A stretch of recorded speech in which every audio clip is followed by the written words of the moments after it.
Mata Jarana menerawang, menatap lurus pada jendela kaca yang tertutup. Dalam hatinya, keinginan untuk bisa menolong keluarganya keluar dari masalah itu begitu besar. Bukankah Mbak Jara sendiri kemarin yang bilang kalau kita harus mendukung suami kita, mendoakan dan memberi semangat? Kenapa sekarang Mbak yang seperti putus asa? Tanya Diana sendu. Mbak gak putus asa, hanya saja Mbak ingin bisa membantu lebih dari itu. Bukan hanya membantu moral maksudnya, jawab Jarana. Kalau begitu, Diana juga gak tahu. Kita cuma punya butik ini kan, gak mungkin dijual buat tutupin perusahaan. Butik ini juga berarti buat kita, timpal Diana yang juga ikut kebingungan. Jarana terdiam. Otaknya berpikir keras, memikirkan bagaimana caranya mendapatkan uang dalam jumlah banyak. Hingga akhirnya, ia tiba-tiba mengingat Cik Imas. Dia pernah mengatakan bahwa ada orang yang bersedia membeli rumahnya dengan harga mahal. Jarana pun membuka ponselnya. Ia mencari-cari pesan yang dikirim Cik Imas, karena saat itu Jarana lupa untuk menyimpan nomornya. Setelah terus mengulir layar ponselnya, akhirnya Jarana menemukan pesan tersebut. Tanpa pikir panjang, Jarana pun segera mengetik pesan untuk Cik Imas. Assalamualaikum Cek, bagaimana kabarnya? Maaf Jara mau tanya, orang yang waktu itu mau beli rumah Jara masih berminat nggak ya? Dengan menyebut bismillah dalam hatinya, Jarana pun mengirim pesan tersebut. Jarana masih menatap layar ponsel hingga pesan itu terkirim. Namun hanya centang satu. Cukup lama Jarana memandang layar ponselnya yang masih menyala, berharap pesannya segera berubah centang 2 dan biru. Tapi ternyata tetap tidak berubah sampai Jarana meletakkan kembali gawenya. Jarana pun memilih fokus mengerjakan pekerjaannya. Selain mengerjakan laporan, Jarana juga berencana akan kembali mendesain baju keluaran bulan depan. Bahkan hari ini, Jarana rencananya akan mengontrol tempat para karyawannya menjahit baju-baju itu. Mbak jadi ngontrol tempat produksi? Tanya Diana. Jarana yang sedang menunduk mengerjakan laporan langsung mendongak. Insya Allah Di, nanti kayaknya habis zuhur, biar Mbak langsung pulang. Oke deh, sahut Diana. Sekalian Mbak mau deskripsikan desain baju terbaru, biar gak salah dalam pembuatannya. Mbak mau bikin baju muslimah yang ramah di kantong, tapi tetap modis. Target pasar kita anak ABG. Kita bisa pasarkan lewat online seperti di IG, TikTok, Facebook, dan semua media sosial. Kita juga bisa buka pendaftaran untuk reseller yang ingin ikut jualan. Jarana memperjelaskan pada Diana. Bagus itu Mbak, kebetulan pengikut Diana di Mensos kan banyak. Soalnya dulu waktu di luar negeri, Diana sering bikin video tentang keseharian di sana, aktivitas di sana, dan lain-lain. Udah cukup lama juga nggak bikin konten. Nanti Diana bikinkan deh kontennya semenarik mungkin, timpal Diana antusias. Ini bagus, semoga makin meledak di pasaran ya, harap Jarana. Insya Allah Mbak, sekarang aja yang order lewat online udah meningkat pesat. Apalagi nanti, nama brandnya juga menjual, keren. Diana mengacungkan 2 jempol tangannya. Bisa aja, sahut Jarana. Ya udah, Mbak mau lanjutin gambar desainnya, biar Duhur nanti sudah siap. Diana di luar aja deh Mbak, biar Mbak konsentrasi. Lagian kerjaan Diana juga tinggal dikit lagi. Mau bantu nih Yani bungkus orderan aja. Tutur Diana. Dia pun bangkit dari kursinya, lalu keluar ruangan, meninggalkan Jarana seorang diri yang sibuk berkutat dengan kertas dan pensilnya. Hampir 3 jam mencoret-coret kertas, Jarana pun berhasil membuat 3 desain baju yang akan diproduksinya. Jarana menatap 3 buah kertas yang dijajarkan di atas meja, lalu memilah-milah desain mana yang sekiranya paling bagus dan cocok di target pasarnya kali ini. Saat sedang bingung memilih, Diana pun masuk ke dalam ruangan setelah menyelesaikan pekerjaan pembungkus order yang siang nanti siap diserahkan ke kurir. Menurut kamu desain mana yang bagus? Cocok gitu dengan target pasar kita. Mbak mau bikin 2 model aja dulu. Jadi kamu pilih desain mana yang kurang cocok, pinta Jarana. Diana pun menatap kertas-kertas itu dengan seksama, mengangkatnya satu persatu, lalu menimbang-nimbang yang dirasa paling bagus. Bagus semua sih Mbak, jadi bingung, timpal Diana. Pasti ada yang paling bagus kan? Coba deh lihat lagi, ke Jarana. Yang ini sih yang paling aku suka. Ini kayaknya 3 in 1 gitu ya. Diana menunjuk satu desain. Iya benar, ini maksudnya biar bisa dipakai apa saja. Buat gamis bisa, dijadikan rok bisa, dipakai gadikannya juga bisa. Jarana membenarkan. Keren sih, bagus. Sama yang ini juga bagus, simple. Diana menunjuk satu kertas lainnya. Oke, fix yang ini dan ini ya berarti ya. Jarana mengambil 2 buah kertas yang ditunjuk Diana tadi, lalu memasukkannya ke dalam tas miliknya. Diana pun mengangguk yakin, sementara satu kertas lainnya, sisanya, Jarana masukkan ke dalam laci. Buat bulan depan, sambil kita rombak dikit-dikit, tuturnya Diana. Mereka pun tersenyum bersama. Mbak sholat dulu ya, udah masuk sholat waktu duhur kan? Tanya Jarana memastikan. Udah Mbak, baru aja duhur, sahut Diana. Jarana pun masuk ke dalam kamar mandi untuk berwudu. Dia melaksanakan sholat 4 rakaat sebelum meninggalkan butik. Mbak, ke tempat produksi dulu ya. Habis itu baru pulang, Tita Jarana pada Anggi. Mbak nggak buru-buru kan? Oh enggak, santai aja, jawab Anggi yang memang sudah sering berkunjung ke tempat produksi baju-baju milik Jarana dan keluarganya. Tempat produksi baju-baju yang disimpan di butik dan dijual lewat online itu memang terpisah dari area butik. Tempatnya pun lumayan jauh, sekitar 1 kilometer dari butik. Hingga Jarana butuh waktu sekitar 15 menit untuk sampai di tempat itu. Akhirnya Jarana pun sampai di rumah produksi baju-baju sekaligus gudang penyimpanan itu. Beberapa karyawan di sana langsung menyambut kedatangan Jarana.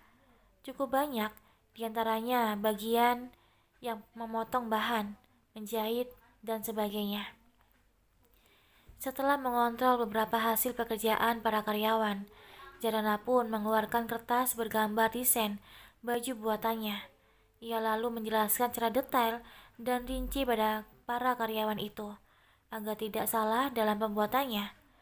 Jarana pun memberitahu dengan jelas warna, merek kain, dan corak yang harus dibuat. Biasanya Jarana membuat produksi baju dengan desain yang sama, tapi warna yang berbeda-beda.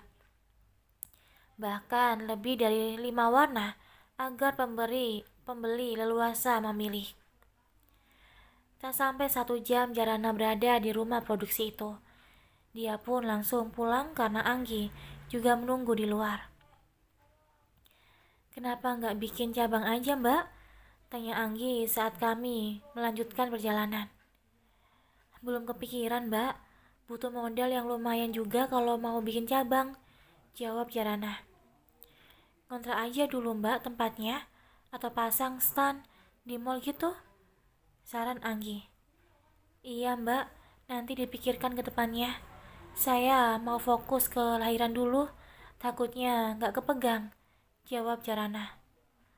"Oh iya, saya lupa kalau Mbak lagi hamil." Anggi pun tersenyum kecil. "Kalau saya jalan-jalan ke Bandung, biasanya saya menyempatkan untuk milih-milih baju. Murah-murah tapi bagus. Saya mau beli di butik Mbak, tapi nggak kuat buat kantong saya," lanjut Anggi sambil tersenyum lebar.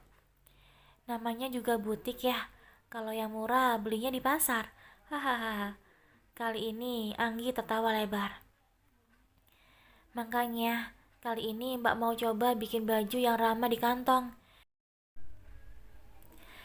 Nanti kalau sudah jadi, Mbak kasih kamu sebagai tanda terima kasih karena selalu siap sedia mengantar Mbak kemana saja," tutur Jarana. "Wah, benarkah? Masya Allah, terima kasih banyak sebelumnya." Mata Anggi berbinar mendengarnya. "Doain lancar ya. Kalau mau jadi reseller juga boleh. Nanti bisa ditawarkan ke teman-teman di kampus," tawar Jarana. "Ide bagus. Kebetulan di kampus banyak yang pakai jilbab," jawab Anggi antusias. Mereka berdua pun berbincang hingga akhirnya sampai di depan rumah Jarana. "Makasih ya. Besok jemput lagi," tutur Jarana sebelum turun. Sore ini Darren pulang telat dengan muka tampak lelah dan kuyuh. Namun ia tetap berusaha menunjukkan senyuman di muka Jarana. "Banyak kerjaan ya, Mas? Pulangnya nyampe maghrib gini?" tanya Jarana saat sudah di kamar. Jarana berdiri di depan Darren dan membantu membukakan jas serta kemeja yang digunakannya. "Lumayan," jawab Darren pendek. "Mandi dulu ya, sholat, terus kita makan," tita Jarana sambil berjalan menuju lemari pakaian dan mengeluarkan baju ganti untuk Darren. Darren pun menurut.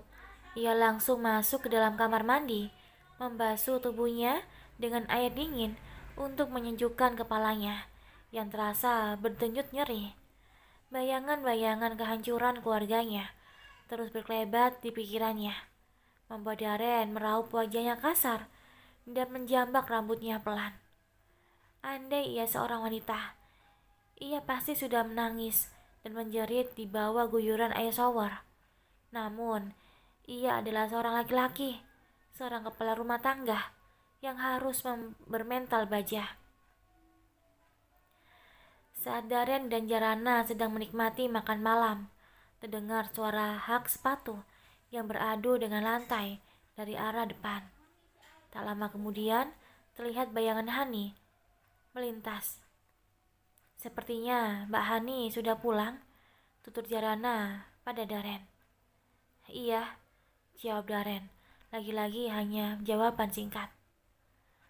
Malam ini Darren mengajak Jarana untuk tidur cepat, padahal jam dinding baru menunjukkan pukul 8 malam. Saat ditanya alasannya, kehamilan Jarana tetap menjadi jawabannya. Jarana pun menurut. Ia tidur menemani Darren yang juga sudah terlelap. Tak perlu waktu lama, karena Jarana pun cukup lelah beraktivitas seharian. Jarana pun akhirnya ikut terlelap. Dalam lelapnya, Jarana tiba-tiba merasakan tenggorokannya kering hingga menyebabkan matanya kembali terjaga. Namun Jarana mengerit saat melihat Darren tak ada di sisinya. Jarana turun dari ranjang, lalu membuka pintu kamar mandi untuk mencari keberadaan Darren. Namun ternyata tak ada juga. Jarana pun akhirnya keluar kamar untuk mengambil air minum sekaligus mencari keberadaan Darren.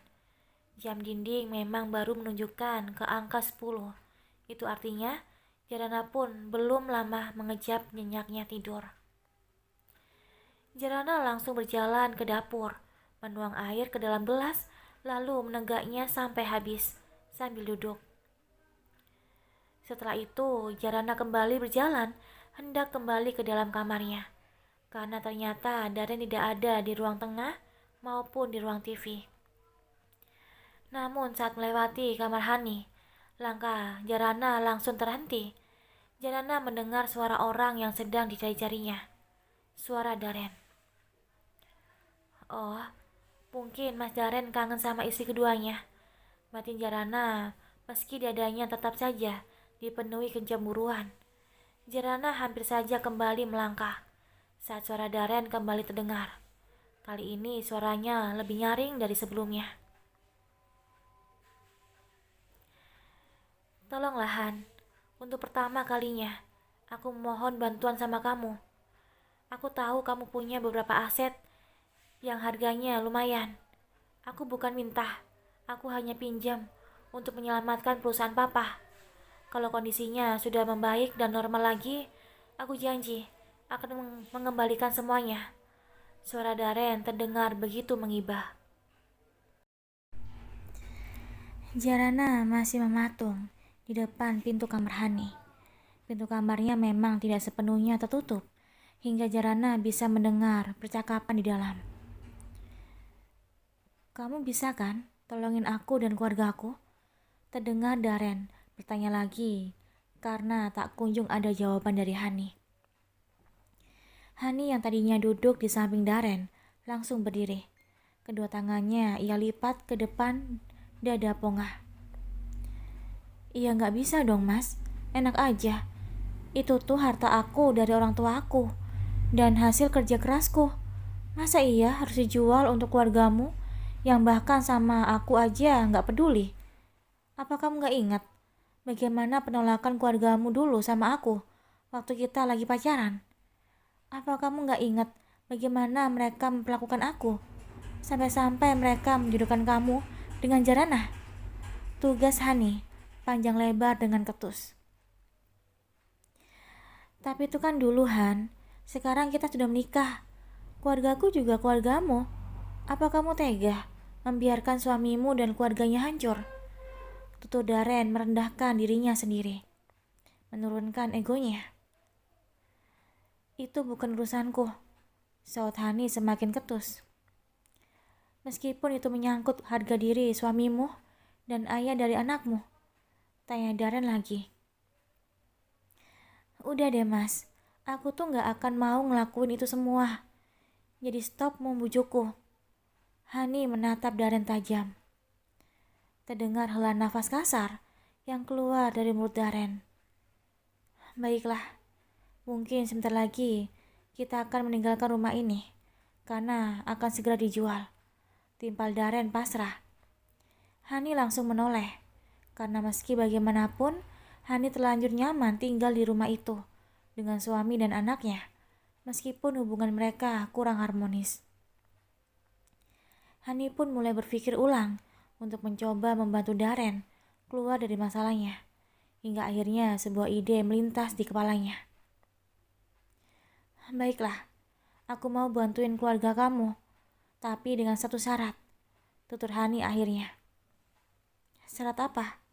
tanya Darren penasaran. Ia merasa sedikit ada harapan untuk masalahnya. "Kamu harus ceraikan Jarana dan menjadi suami aku satu-satunya," pinta Hani tegas. Darren pun seketika bangkit dari duduknya. Ia menghadap Hani dengan tatapan tajam bak elang mau menerkam mangsanya. "Jarana itu istriku, dan dia sedang hamil anakku. Kenapa bisa-bisanya kau minta hal seperti itu padaku?" tanya Darren sengit. "Ya udah, kalau gitu nanti aja ceraikannya saat sudah melahirkan," kekeh Hani dengan mata mendelik. Darren pun sampai geleng-geleng kepala mendengarnya. "Tidak akan. Aku tidak akan pernah menceraikan Jarana sampai kapanpun. Apapun yang terjadi, kami akan selalu bersama-sama. Tak masalah aku kehilangan harta dunia. Yang paling penting aku tidak kehilangan bidadari surga seperti Jarana. Aku rela kehilangan apapun di dunia ini, tapi tidak Jarana. jawab Daren tegas dan penuh penekanan. Di luar kamar, Jarana yang mendengar langsung perkataan Daren langsung mengekap mulutnya agar suara tangisnya yang pecah tak sampai terdengar. Jarana begitu terharu mengetahui betapa berharganya ia bagi Daren. Jarana tidak menyangka cinta Daren ternyata sebesar itu.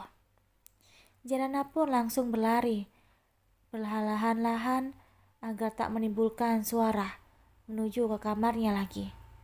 Jarana langsung menghambur ke atas ranjang dengan isak tangis tertahan di mulutnya. Sementara di kamar Hani, Daren pun hampir keluar dari kamar itu hingga tangan Hani mencengkam tangannya. "Mas, kamu harus pikirkan lagi. Ini semua demi keluargamu," tutur Hani. Daren menghentakkan tangannya dengan kasar sampai cengkraman tangan Hani pun terlepas. "Tak ada yang perlu aku pikirkan lagi. Keluargaku juga pasti akan lebih memilih Jarana dibanding apapun. Dan ya, aku salah karena meminta bantuan pada wanita licik sepertimu." Daren menatap mata Hani tajam sebelum akhirnya keluar dari kamarnya. Daren pun berjalan menuju kamarnya. Di depan pintu kamar Jarana yang tertutup, Daren berhenti sejenak. Ia menghirup nafas panjang, lalu mengembuskannya perlahan, berkali-kali hingga dadanya sedikit bongah. Emosinya sedikit mereda.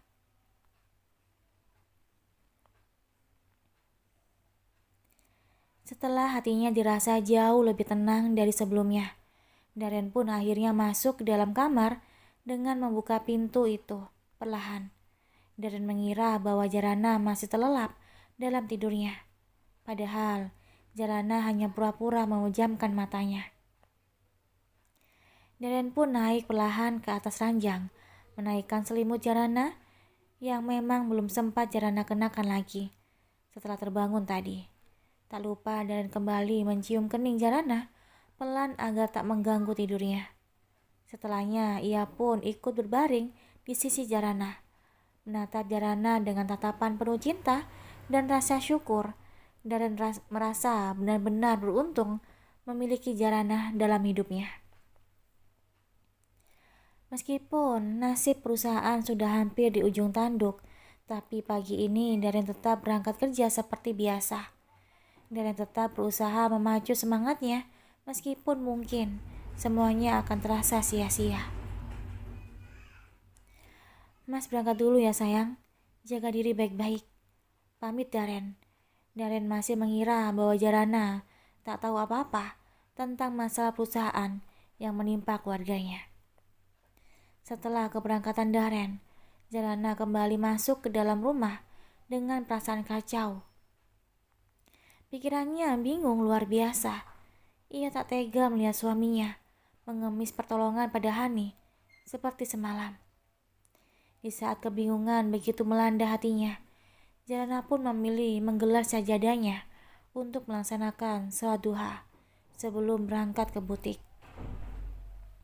Setelahnya, ia tadahkan tangannya. Segala keresahan, kebingungan, dan kegundaan hatinya ia curahkan pada sang pemilik kehidupan. Setelah melaksanakan sholat yang hanya 2 rakaat itu, hati Jarana menjadi lebih tenang. Ia pun hanya bisa pasrah pada takdir dan ketetapan Allah, meyakinkan hatinya bahwa apapun yang akan terjadi adalah yang terbaik. Jarana segera bersiap saat melirik jam yang hampir menunjukkan ke angka 8. Ia berdandan sederhana dan apa adanya. Tak ada polesan make up apapun di wajahnya. Hanya lip balm tipis agar bibirnya tidak terasa kering.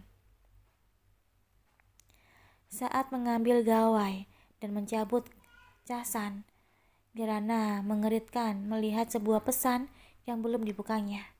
Lekas Jarana pun membuka pesan itu dan membacanya.